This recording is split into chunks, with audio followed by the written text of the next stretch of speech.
할렐루야. 오늘도 이 자리에 오신 여러분들 주님의 이름으로 축복합니다.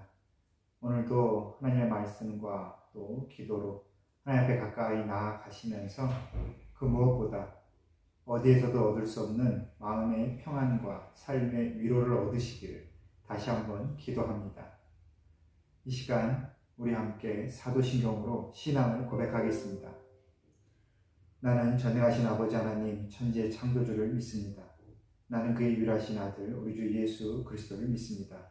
그는 성령으로 잉태되어 동정녀 마리아에게서 나시고 본디오 빌라도에게 고난을 받아 십자가에 못 박혀 죽으시고 장사된 지 사흘 만에 죽은 자 가운데서 다시 살아나셨으며 하늘에 오르시어 전능하신 아버지 하나님 우편에 앉아 계시다가 거기로부터 살아있는 자와 죽은 자를 심판하러 오십니다. 나는 성령을 믿으며 거룩한 공교회와 성도의 교제와 죄를 용서받는 것과 몸의 부활과 영생을 믿습니다. 아멘. 오늘 우리에게 주신 하나님의 말씀은 사사기 21장 13절에서 25절까지의 말씀입니다. 오늘 사사기의 마지막 본문을 우리 함께 한마음으로 읽겠습니다. 온 회중이 림몬 바위에 있는 베냐민 자손에게 사람을 보내어 평화를 공포하게 하였더니 그때에 베냐민이 돌아온지라. 이에 이스라엘 사람이 야베스 길앗 여자들 중에서 살려둔 여자들을 그들에게 주었으나 아직도 부족하므로 백성들이 베냐민을 위하여 뉘우쳤으니 이는 여호와께서 이스라엘 지파들 중에 한 지파가 빠지게 하셨음이었더라. 회중의 장로들이 이르되 베냐민의 여인이 다 멸절되었으니 이제 그 남은 자들에게 어떻게 하여야 아내를 얻게 할까 하고 또 이르되 베냐민 중 도망하여 살아남은 자에게 마땅히 기업이 있어야 하리니 그리하면 이스라엘 중에 한 지파가 사라짐이 없으리라. 그러나 우리가 우리의 딸을 그들의 아내로 주지 못하리니 이는 이스라엘 자손이 맹세하여 이르기를 딸을 베냐민에게 아내로 주는 자는 저주를 받으리라 하였음이로다 하니라. 또 이르되 보라 베델 북쪽 르보나 남쪽 베델에서 세겜으로 올라가는 큰 길 동쪽 실로에 매년 여호와의 명절이 있도다 하고 베냐민 자손에게 명령하여 이르되 가서 포도원에 숨어 보다가 실로의 여자들이 춤을 추러 나오거든 너희는 포도원에서 나와 실로의 딸 중에서 각각 하나를 붙들어 가지고 자기의 아내로 삼아 베냐민 땅으로 돌아가라. 만일 그의 아버지나 형제가 와서 우리에게 시비하면 우리가 그에게 말하기를 청하건대 너희는 우리에게 은혜를 베풀어 그들을 우리에게 줄지니라. 이는 우리가 전쟁할 때에 각 사람을 위하여 그의 아내를 얻어주지 못하였고 너희가 자의로 그들에게 준 것이 아니니 너희에게 죄가 없을 것이니라 하겠노라 하매 베냐민 자손이 그같이 행하여 춤추는 여자들 중에서 자기들의 숫자대로 붙들어 아내로 삼아 자기 기업에 돌아가서 성읍들을 건축하고 거기에 거주하였더라.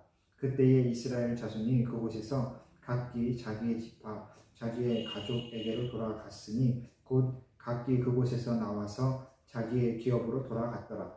그때에 이스라엘에 왕이 없으므로 사람이 각기 자기의 소견에 옳은 대로 행하였더라. 아멘. 할렐루야. 오늘도 이 말씀이 우리의 삶에 하나님의 기준을 세우는 데에 큰 은혜로 임하기를 다시 한번 소망합니다. 여러분 혹시 자녀나 또 가족에게 어떠한 규칙을 만들어서 이렇게 제시한 적이 있으신가요? 요즘엔 결혼할 때 부부간에 혼인 계약서, 결혼 계약서, hun전 계약서도 있다고 하던데 혹시 각 가정에 가족끼리 또 자녀에게 강조하는 어떠한 규칙, 규율이 있는지 모르겠습니다. 여러분, 사회에서 이해관계에 따른 서로 간의 계약과 또한 가족 간의 서로 간의 약속은 차이가 있습니다. 겉으로 형식적으로 보면 다 같은 규제이고 규칙이고 규율 또 계약인 것 같지만 이해관계에 따라 어떠한 규칙을 정할 때는 그 규칙은 상대방의 자유, 그 삶을 구속하고 규제하기 위함이죠. 그리고 그 사람이 그 규칙을 어겼을 때는 그 그에 상응하는 대가를 치르게 하는 것이 이해관계에 따른 계약, 규칙, 규율입니다. 그러나 우리가 가정에서 자녀에게 또는 가족 간의 규칙을 정하고 계약을 한다면 그것은 상대방의 그 삶을 더욱 풍성하고 풍요롭고 완전하게 도와주기 위함이 아닌가 싶습니다. 여러분이 자녀에게 강조하는 것들, 이것은 하지 말고 저것은 해야 된다 라고 일러주는 여러 가지 그 규칙들은 그 자녀의 삶이 더욱 풍요로워지고 풍성해지고 하나님과 사람들 앞에 온전해지기를 바라는 마음에서 그렇게 규율을 정하리라 생각합니다. 그것은 곧 사랑을 기반으로 하고 있기 때문에 그렇지요. 하나님께서 우리 인간에게 율법을 주실 때도 분명히 그 사랑을 기반으로 그 관계가 맺어졌습니다. 율법은 곧 규제와 심판을 위한 것이 아니지요. 여러분, 성경을 통해서 하나님의 말씀을 쭉 보시면 그곳에서 하나님의 마음이 느껴지시면 아마 이 메시지가 확연히 이해되실 것입니다. 하나님께서 십계명을 주시고 또 말씀을 통해서 율법을 주시고 우리에게 삶의 기준을 세우게 만드시는 것은 우리로 하여금 돌봄을 받고 위로를 받게 하셔서 우리의 삶이 사람답게 되기를 하시고자 하는 하나님의 그 마음, 의도, 계획이 담겨 있는 것입니다. 여러분, 혹시 교회를 다니면서 답답하다, 내 생활이 너무 규제를 받는다 라고 혹시 여기고 계십니까? 교회에서의 설교가 내 삶을 구속하는 것이다 라고 혹시 생각하신다면 조금 더 우리가 하나님의 마음, 뜻을 더 깨달아가기를 원합니다. 하나님께서 우리에게 율법을 주시고 또한 삶의 기준, 틀을 주시는 것은 세상 가운데서 방황치 아니하고 또한 다른 어느 곳에서도 얻을 수 없는 그 위로와 위안과 돌봄을 받으면서 하나님께서 이 땅에 인간을 창조하신 그 원래의 목적대로 살게 하기 위함입니다. 그것을 위하여 우리에게 율법을 주셨지요. 여러분, 오늘 이스라엘 백성들이 서로 안에서 서로 반목하고 또 율법을 어기면서 삶이 무너져 가는 것은 바로 이 율법을 잘 이해하지 못했기 때문입니다. 제일 먼저 시작은 계속해서 강조하지만 레위인의 잘못된 삶을 통해서 이 모든 사건이 벌어졌지요. 그가 자신의 가족을 가벼이 여기고 자신의 레위인으로서의 그 책임과 삶을 가벼이 여겼기에 이 모든 것이 하나님의 정의에서 어긋나게 되었습니다. 그리고 베냐민 지파, 기브아 성읍의 그 사람들이 하나님을 떠나 살고 있었기에 그들이 철저히 자신의 탐욕에 의해서 또한 이 땅에서의 그 삶의 쾌락을 위해서 자신의 그 모든 그 삶의 자리를 그렇게 이끌어 갔기에 이 사건이 더욱 커지게 된 것이죠. 그리고 그것을 대응하는 그 레위 사람들과 이스라엘 온 지파 사람들, 그들도 역시 하나님께 그 모든 상황을 묻지 않고 기도하지 않고 자신들이 정말 회복해야 되는 그 사람됨의 모습을 그들이 하나님께 묻지 않고 깨닫지 않았기에 이것이 결국 극단적인 상황으로 치닫게 됩니다. 그리고 그 결과는 베냐민 지파가 멸족하게 되는, 자신의 형제, 친척의 한 그 마을, 한 성읍, 한 민족이 사라지게 되는 크나큰 아주 참혹한 결과를 맞이하게 되는 것이지요. 오늘 이 일을 해결하기 위한 이스라엘 백성들의 논의도 사실 우리가 이미 보았지만 하나님의 뜻에서 크게 벗어나 있습니다. 베냐민 지파의 사람들이 전쟁을 치르고 나서 모든 아이와 여성들이 전쟁에서 소외된 그 힘없는 그 약자들이 다 죽임을 당하고 결국 건장한 남성 600명 정도만 남게 됩니다. 야베스 길라 그 성읍의 사람들을 희생시키고 그곳에서 여성들을 부려왔지만 그 숫자가 400명 정도밖에 안 되기 때문에 나머지 200명의 또 여성을 또 동원하기 위하여 이들은 실로에서 하나님 앞에서의 그 예배, 축제를 즐기는 과정 가운데 또 다른 여성들을 희생시키고자 모의합니다. 여러분, 이 모든 것 어떻게 보십니까? 한 지파를 살리기 위한 처절한 노력으로 보이십니까? 아니면 철저히 탐욕으로 일그러져 다른 사람의 희생을 통해 자신들의 의로움을 정당화시키려는 아주 간사하고 간악한 행동으로 보이십니까? 여러분, 이들은 철저히 율법을 오해하여 그 율법을 위한 사람들의 생명을 계속해서 희생시키고 있습니다. 처음에 레위인이 여부스 성읍을 외면하고 기브아 성읍으로 들어갈 때부터 그 마음의 중심은 하나님을 떠나 있으되 외적인 그 상황, 환경, 사람들에게 보여지는 것만큼은 율법을 지키는 것으로 그렇게 보여지기 위하여 노력했던 것처럼 이스라엘 지파 사람들, 모든 사람들도 자신들이 하나님 앞에서 자신들의 이익을 위하여 서원한 것을 끝까지 고집하며 손해보려 하지 않고 있습니다. 손해보려 하지 않는다라는 겁니다. 우리의 여인들, 우리의 자녀들을 베냐민 지파에게 주지 아니하리라, 혼인시키지 아니하리라.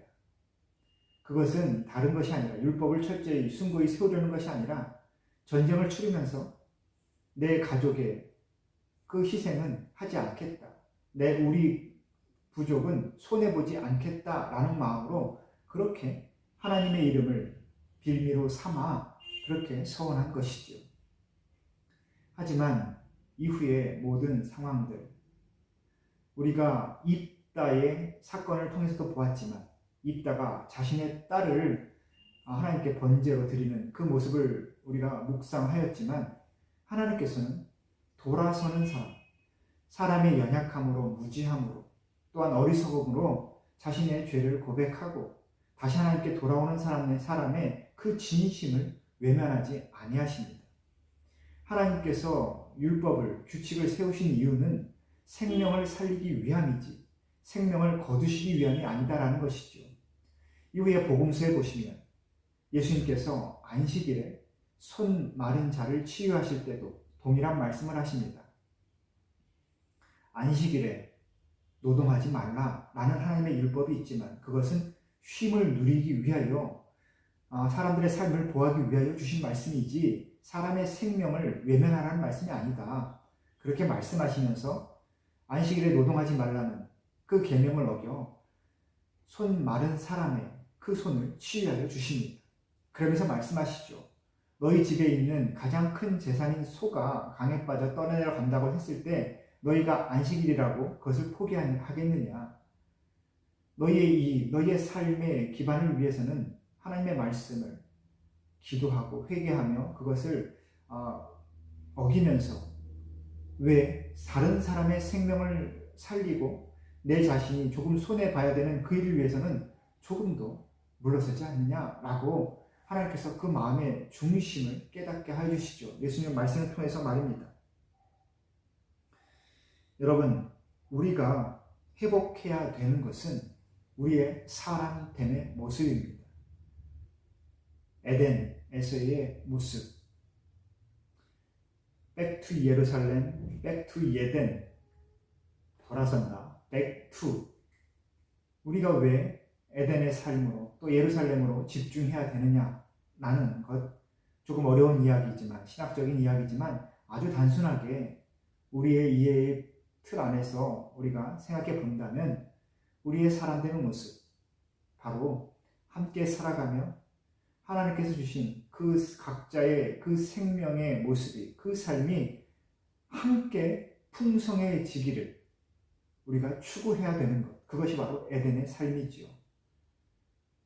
오직 하나님과 대화하며 하나님과 함께 세상을 거닐며 하나님과 함께 동행하며 이 땅의 모든 피조물들이 하나님의 은혜 안에 화목하게 연합하여 살아가는 것, 그것이 바로 하나님께서 우리에게 주신 삶의 모습입니다. 하지만 사단이 뱀을 통하여 아담에게 접근하여 심은 것은 무엇이냐? 바로 하나님과 멀어지게 만드는 탐욕이었습니다. 탐욕, 욕심. 너도 이 선악과를 먹으면 하나님과 같이 될 수 있으리라. 그 탐욕이 선악과를 따먹게 만들고 또 하나님께로부터 멀어지게 만든 것이죠. 야고보서 1장 14절에서 15절 말씀 보시면 우리에게 이런 말씀을 주십니다. 욕심이 잉태한즉 죄를 낳고 죄가 장성한즉 사망을 낳느니라. 여러분, 우리의 욕심은 하나님으로부터 멀어지게 만듭니다. 하나님으로부터 멀어지게 만든다라는 것은 우리 안에 죄가 자라난다라는 것이죠. 죄, 인간의 본성, 탐욕과 만족을 추구하려는, 자신만의 만족에 집중하려는 그 본성, 그리고 그것이 깊어지면 결국 사망을 낳는다라고 말씀하십니다. 여러분, 탐욕은 내 영혼을 갉아먹고 다른 사람의 생명을 그 양분으로 삼는 것입니다. 욕심껏 살아간다. 이 사회를 보십시오. 여러분의 삶을 보십시오. 욕심을 부리면 부릴수록 가진 것으로 포장하지만 내 욕심을, 내 만족을, 내 삶의 풍요로움을 위해 그렇게 달려가면서 우리는 어떠한 고민을 할까요? 어떻게 하면 남보다 더 내가 가질 수 있을까? 좀 더 올라설 수 있을까? 저것을 어떻게 하면 내 것으로 더 뺏어서 내가 누릴 수 있을까? 그러다 보면 끊임없이 내 삶이 쫓기듯이 살아가면서 다른 사람의 삶이 피폐해지는 것을 우리는 외면하게 되는 그것을 인정해야 합니다. 여러분, 오늘 이 이스라엘 백성들의 이 행태가 지금 그렇게 진행되고 있는 것입니다. 결국 이 사사기의 말씀의 마지막 어떻게 끝나고 있습니까? 그때 이스라엘에 왕이 없으므로 사람이 각기 자기의 소견에 옳은 대로 행하였더라. 왕이 없으므로, 삶의 기준이 없으므로, 자신의 삶의 주인이 없으므로 자기 마음대로 자신의 본성, 욕심이 이끌어가는 대로 그렇게 살았다라는 겁니다. 그리고 그 삶의 결과가 바로 이 사사기의 삶입니다. 자신의 영혼이 갉아먹어지고 함께 살아가는 그 사회가 무너져가는 것, 서로 간의 생명이 가벼이 여겨지고 서로 간의 삶을 희생시켜 내 삶을 먼저 세우고자 그렇게 탐욕으로 일그러진 삶을 살아가는 것, 그것이 바로 삶의 기준이 없는 삶, 그 사회의 모습입니다. 여러분, 우리는 어떻게 살아가고 있을까요? 여러분은 여러분의 눈에 옳은 대로 살아가고 계시지 않습니까? 내 판단, 내 생각, 나의 가치관, 내 주관, 그리고 계속해서 말씀드리지만 그렇게 스스로 판단하고 서로 간의 주관을 세우면서 마치 오늘 이 이스라엘 백성들처럼 또한 예수님 시대의 바리새인과 사두개인처럼 율법이 이런 것이고 이 땅에 하나님의 의가 이런 것이니 나는 내 삶을 살아가리라 여기면서 다른 사람의 삶에 대한, 다른 사람의 그 생명에 대해서는 외면하고 하나님께서 함께 살아가라고 하신 그 말씀을 우리는 거부하고 있지는 않습니까? 여러분은 여러분의 주인의 삶에 다른 이들의 그 삶을 얼마나 풍요롭고 풍성하게 만들고 계십니까? 여러분, 죽은 믿음, 그것은 바로 예수님의 부활 이전의 삶입니다. 예수님께서는 죽음에서 생명을 우리에게 주셨고 부활의 시대를 우리에게 선사하셨습니다. 부활의 삶, 십자가 이후의 삶을 누리는 우리는 생명을 살리고 영혼을 풍성하게 만드는 그 삶을 꼭 살아내야 합니다. 그것이 바로 예수님께서 우리에게 주신 십자가의 은혜이지요. 오늘도 계시는 모든 자리에서 모든 생명을 살리고 모든 영혼을 풍성하게 이끌어 가시는 여러분들 되시기를 주의 이름으로 축복합니다. 오늘도 하나님의 샬롬을 전합니다. 우리 함께 기도하겠습니다. 우리의 삶의 주인 되신 하나님 아버지, 이 시간도 하나님의 말씀 앞에 우리가 새로운 깨달음을 얻고 우리의 삶의 중심에 하나님을 왕으로 모실 수 있는 은혜 주시니 감사합니다. 사사 시대에 이스라엘 백성들이 왕이 없으므로 자기의 소견대로 행하였던 이 잘못을 우리가 그대로 이어받지 않도록 우리 안에 깨어있는 믿음을 더하여 주옵소서. 내 삶의 주인, 우리 삶의 왕으로 하나님을 모시고 이 땅의 모든 그 삶의 모습 안에 하나님과 함께 살아가는 그 은혜를 품을 수 있도록 이 시간 믿음을 더하여 주옵소서. 나의 눈에 오른 대로, 내 가치관, 내 주관에 오른 대로 세상을 바라보며 이 땅의 교회를 그렇게 세워가는 것이 아니라 오직 하나님의 말씀을 궁금해하며 하나님의 마음에 집중하여 오직 하나님께서 이끌어 가시는 이 사회와 교회를 우리가 주님의 도구로 섬기고 함께 세워갈 수 있도록 이곳에 있는 모든 성도들을 주님 사용하여 주옵소서. 우리의 삶의 뿌리가 온전히 하나님 안에 깊게 뿌리내려 있기를 소망하며 예수님의 이름으로 기도합니다. 아멘.